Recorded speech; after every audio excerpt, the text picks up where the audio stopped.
It was almost as if I instantly didn't even have a boat. I saw a big kind of roller kind of wave coming in.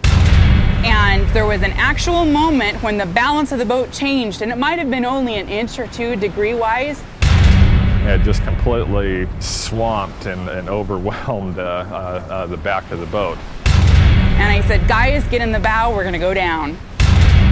Late in the night of June 26, 2010, a large wave capsized the SetNet skiff, Paul Revere, throwing the crew into the waters of Bristol Bay.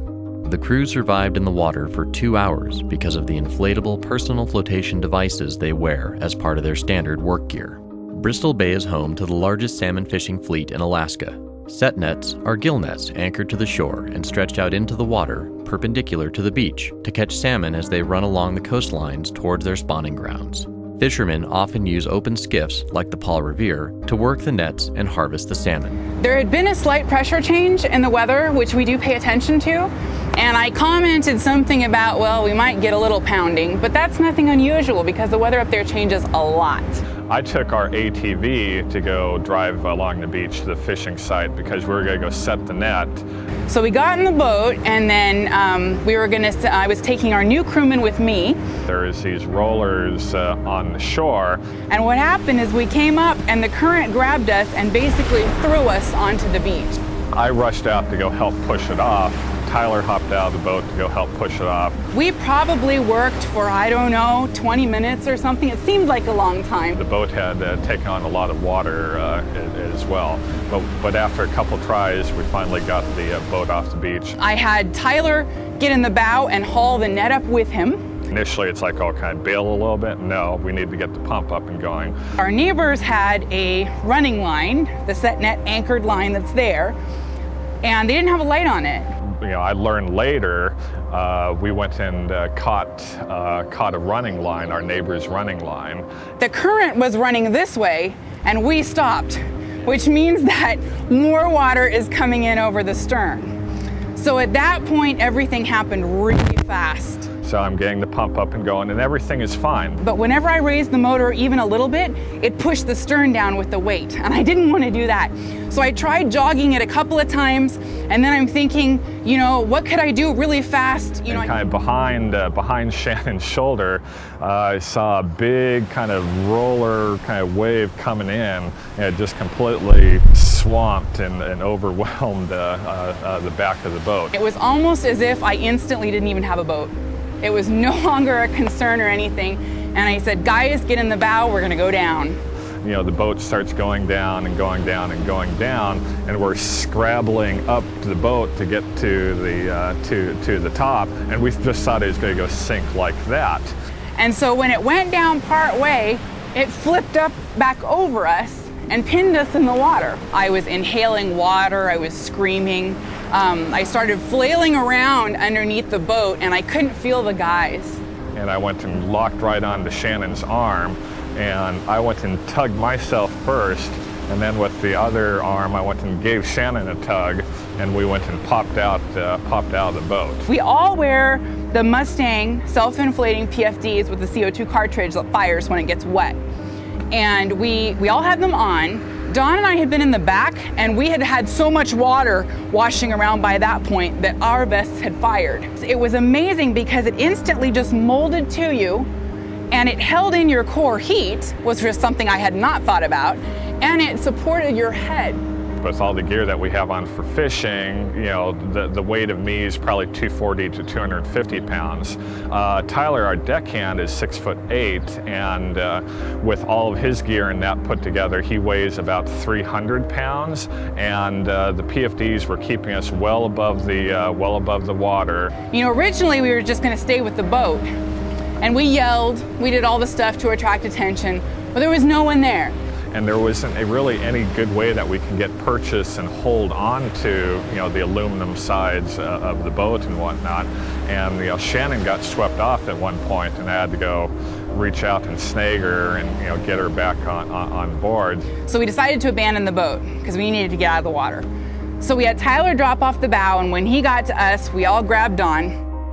So we started kind of floating along, and we talked each other through it, you know, let's kind of use this motion and conserve energy. And go kind of trying to angle into shore, but not trying to do a perpendicular line because that'll just tire you out. What these PFDs did is it created one less worry for us. Instead of worrying about staying afloat and expending energy to stay afloat, we were able to go take stock of the situation, figure out what we needed to do to get out of the water, rather than figure out what we can do to survive in the water. We actually were making pretty good progress, except to the point as the closer we got to land, the faster the current got, and it kind of created a slingshot effect where it flipped us right around. There was a line and there was a buoy. And just as we were saying, hey, look, there's a buoy, whoosh, we were past it. And then we realized proportionally how fast we were going along in the current. The crew passed numerous set net lines and fish camps, signaling the entire time with a flashlight and firing off rounds from a .357 handgun. When none of these efforts raised an alarm, the crew turned their attention to self-rescue because soon the tide would turn and sweep them out to sea. I was side-stroking like crazy to go get to the next running line, which we did. In this particular case, is a really thin running line. But then we had real problems because there were 3 of us with a big drag, and it pushed the whole line underwater.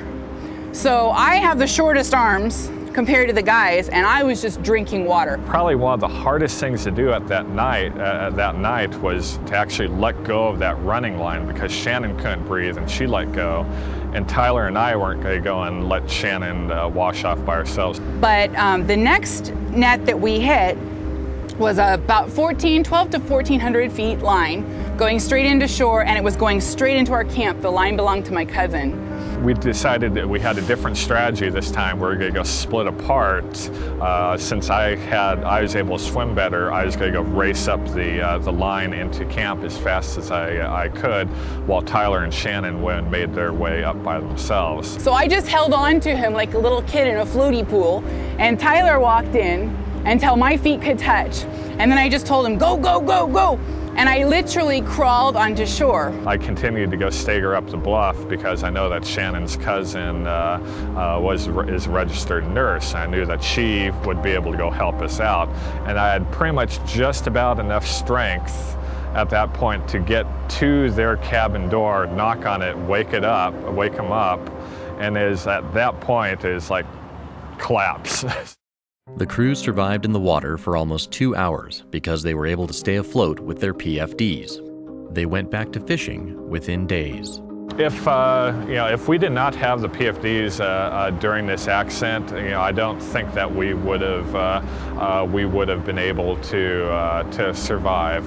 Salmon fishermen have the highest number of fatalities among fishermen in Alaska, 47 deaths between 2000 and 2012. It is an industry with fatalities, and we had 2 funerals this last summer and 2 the summer before, all from people who were not wearing PFDs. Such a small investment that you can take.